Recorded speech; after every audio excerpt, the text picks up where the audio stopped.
लंबे इंतजार के बाद आखिरकार राणा जी आ गए। मौत हमारे साथ सिर्फ आंख में चौली खेलती है। हम कितना ही उसे लुभाने की कोशिश क्यों ना करें, हमें गले लगाती ही नहीं। अतीत का साया अब भी तेरे साथ है। बचपन में सगाई के बाद मंगेतर चल बसा। पैसों की कोई कमी नहीं, फिर भी एक भी रिश्ता नहीं खोज पाए तेरे लिए। अब रहते कहाँ हैं? रुपेरा गांव में। हम कल आपके गांव आएंगे। माँ से मैं आपको छुट्टी दिलवाती हूँ, लेकिन आपको माँ को मनवाना होगा कि मैं आपके साथ चलूंगी, ठीक है? वैसे काका, आपका गांव कहाँ है? रुपेरा गांव। रुपेरा गांव, जहाँ राणा जी जाने वाले। क्या सोच रखा है नियति ने मेरे बारे में?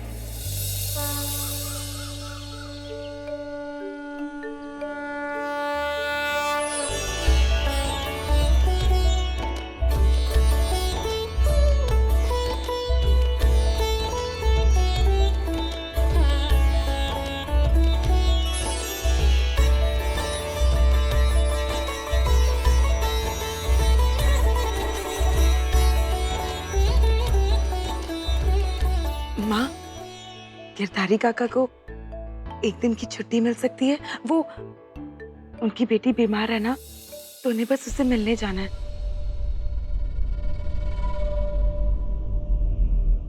सासू माँ, अभी पिछले महीने तो इन्होंने छुट्टी ली थी। माँ, पिछले महीने ना? उसको तो कितने सारे दिन हो गए हैं। उनको भी तो अपनी बेटी की याद आती होगी ना। और बस एक ही दिन की तो बात है, सुबह जाएंगे और शाम को लौट आएंगे। जाने दो ना माँ। अरे छोड़ो, इन नौकरों का कोई भरोसा नहीं है। बीमारी का बहाना करते, पूरी दिन की छुट्टी मांगते और हफ्तों गायब रहते। नहीं बहू जी, मैं शाम तक वापस आ जाऊंगा। चाहे तो गायत्री बिटिया को मेरे साथ भेज दीजिए, वो समय पे मुझे वापस ले आएगी। लो, नौकर के लौटने का भरोसा नहीं और गायत्री को साथ में लेके जा रहे। माँ, एक बेटी का दर्द तो तू भी समझ सकती है ना।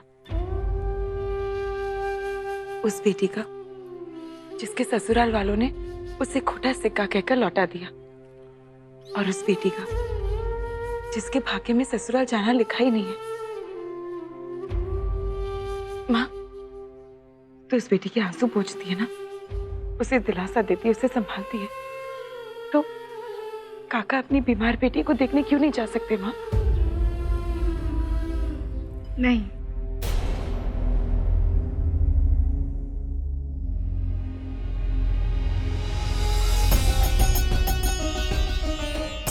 गायत्री, गायत्री, क्या पागलपन है? जल जाएगी, हाथ हटा। गायत्री बस कर।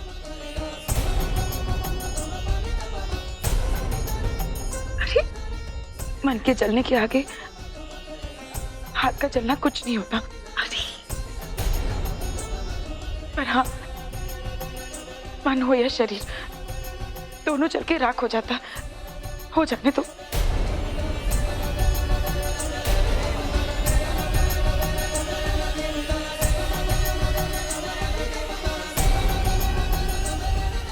चुप कर।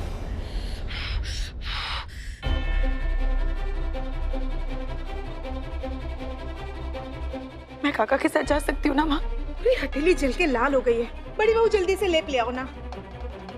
माँ, मुझे जाने दोगी ना? ठीक है, जाने की आज्ञा सिर्फ गिरधारी काका को है। भाभी, थोड़ा और लेप लेकर आना, दूसरे हाथ के लिए भी चाहिए। अरे, ये क्या तरीका है अपनी बात मनवाने का गायत्री? कितनी जिद्दी लड़की है। जिद्दी माँ की जिद्दी बेटी है। ठीक है, अगर सूरज ढलने से पहले तू घर वापस नहीं आई ना, तो अपनी माँ को जिंदा नहीं देख पाएगी। माँ, आज तक मैंने तेरा विश्वास तोड़ा है? नहीं ना?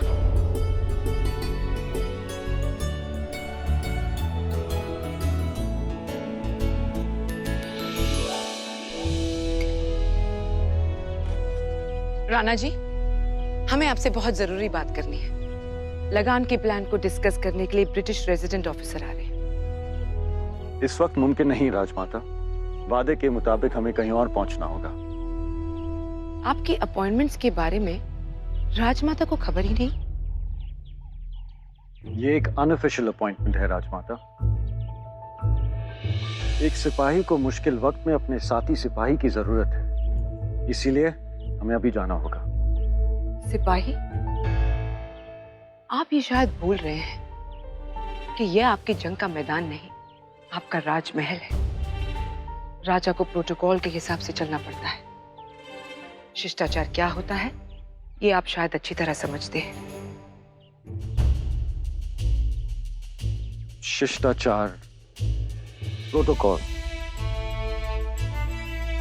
एक राजा के लिए अपनी प्रजा से बढ़कर और कुछ नहीं होता राजमाता। हमारी सोच से पैदा होता है बड़े छोटे का फर्क। और रही बात युद्ध के मैदान और महल के फर्क की, तो जिंदगी खुद किसी युद्ध से कम नहीं होती।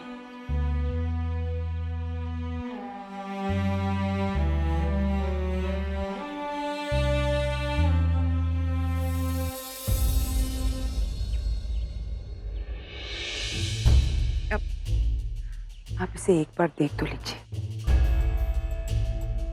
हम फुर्सत निकाल कर इसे देख लेंगे। मिस्टर विल्किंसन शाम को आ सकते हैं। I will be back by then.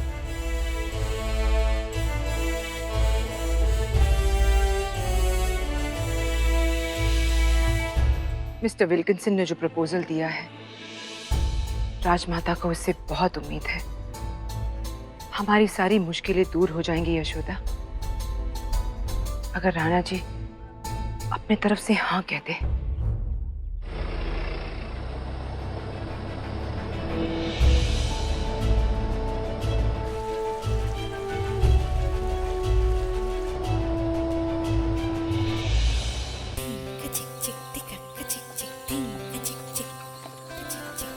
कहाँ होंगे वो इस समय?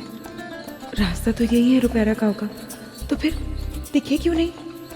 काका, इनसे कहिए ना तांगा थोड़ा धीरे चलाए। अरे बिटिया, अगर धीरे धीरे चलेंगे तो कब गांव पहुंचेंगे, कब वापस लौटेंगे? पता है ना सेठानी जी ने क्या कहा, शाम ढलते ही वापस आ जाना। अरे काका देखिए ना, इतना सुंदर नजारा है, अब बग्गी जल्दी चलेगी तो मैं कैसे देखूंगी, है ना? और फिर अब घर से बाहर आने का भी क्या फायदा हुआ? कहिए ना इनसे थोड़ा धीरे चलाए। ठीक है बिटिया, कुछ बात, जरा धीरे चलो।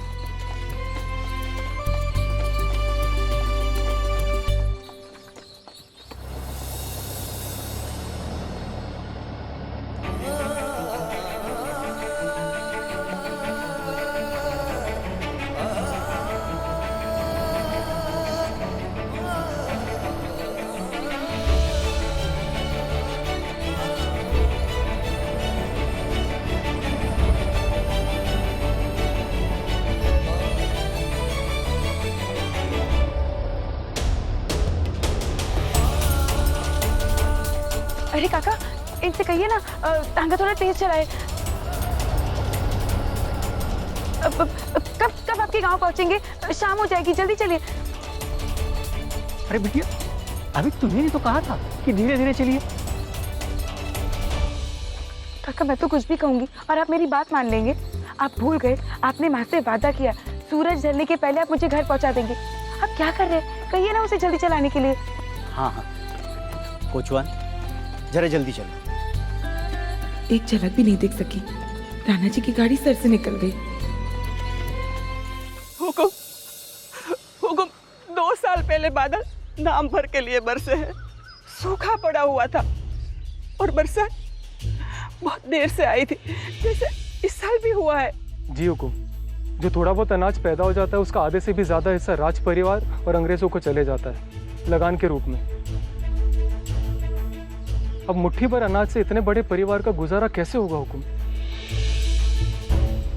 आपने सब कुछ अपनी आंखों से देख लिया है, आप ही कुछ कीजिए हुकुम।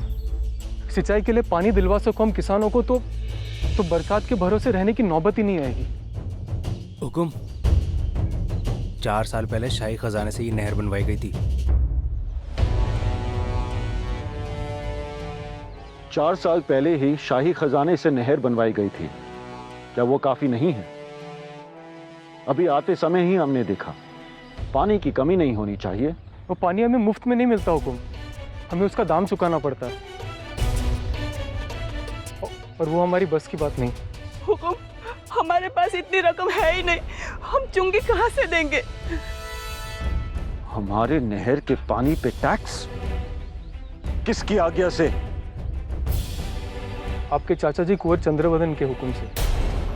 उनके आदमी आते हैं यहाँ पे चुंगी वसूलने, और उसके साथ साथ अंग्रेज लोग भी। और दाम के हिसाब से खेतों में पानी छोड़ा जाता है। और नहर के पास उन्होंने एक दफ्तर भी खोला है अभी।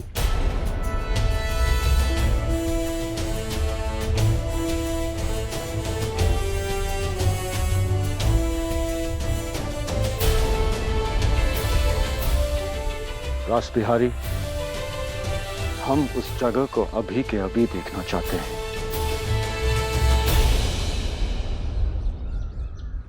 इमली, जिंदगी जीने के बस 2 तरीके होते हैं। एक तरीका, या तो हम इस दुख दर्द के बारे में सोचते रहे, उसे याद करते रहे कि ऐसा हमारे साथ क्यों हुआ। और दूसरा तरीका, हम आने वाले कल के बारे में सोचे। एक नई सुबह आएगी, ढेर सारी खुशियां लेकर आएगी। मैं भी पहले बहुत सोचती थी हमेशा, मेरे साथ ऐसा क्यों हुआ, क्यों मेरे नसीब में शादी नहीं लिखी। लेकिन फिर मैंने रोना बंद कर दिया, क्योंकि अब मुझे एक नया दोस्त मिल गया है, सपना। बस उसका हाथ थाम कर मैं तो चलती रहती हूँ। वाह दीदी, तुम सपने देखती हो? ढेर सारे। कैसे सपने? ऐसे सपने जिसे लोग सुनकर हमेशा कहते हैं ये सपने कभी पूरे नहीं हो सकते, लेकिन मैं फिर भी देखती हूँ कि ढेर सारी खुशियाँ मेरे पास खुद चलकर आ रही है, यहीं आसपास में कहीं छिपी है, और एक दिन अचानक से मेरे सामने आकर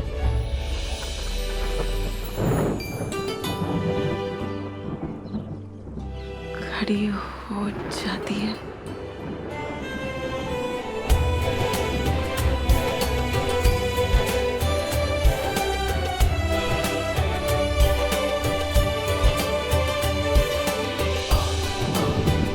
अरे दीदी कहाँ चली? ए बिटिया रुक जाओ।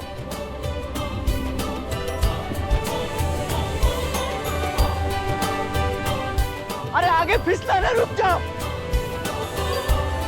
आगे फिसलन है, गिर जाओगी दीदी।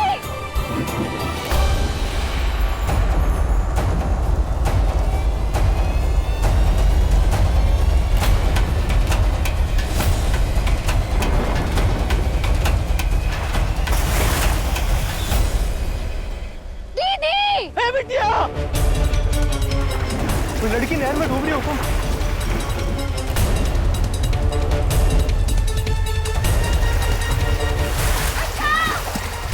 अरे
इनकी सांस बहुत धीमी चल रही है।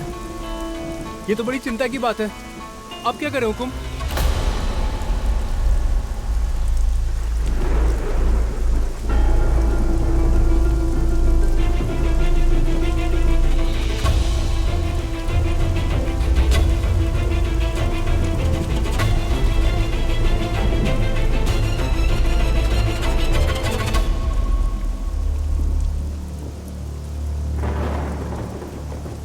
अगर तुरंत ऑक्सीजन नहीं दिया तो इनका बच पाना मुश्किल होगा और दूर दूर तक कोई हॉस्पिटल भी नहीं। इन्हें माउथ टू माउथ ऑक्सीजन देना होगा।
हमारा जैकेट ले आओ।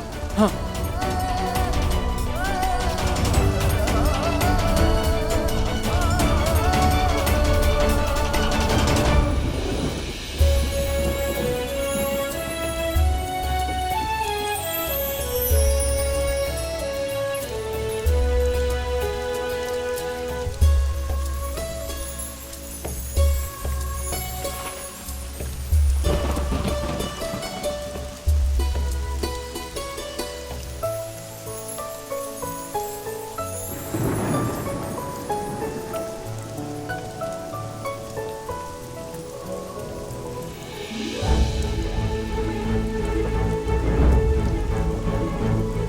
आप ठीक है ना?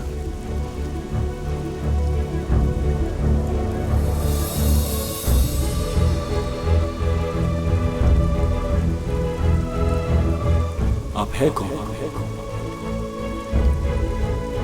हमने आपको लाइब्रेरी में भी देखा था।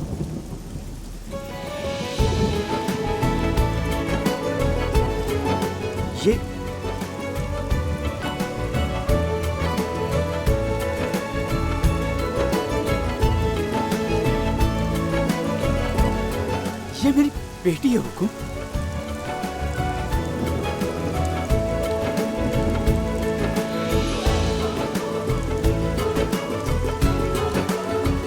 चलिए चलिए, आप लोग क्या देख रहे हैं? जाइए यहाँ से। आइए, हम आपको घर तक छुड़वा देते हैं।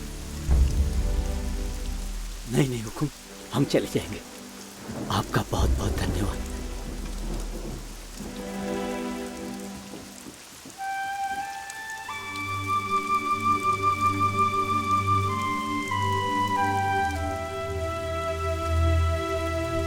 अरुणोदय, हमें भी चलना चाहिए। जी हुकुम।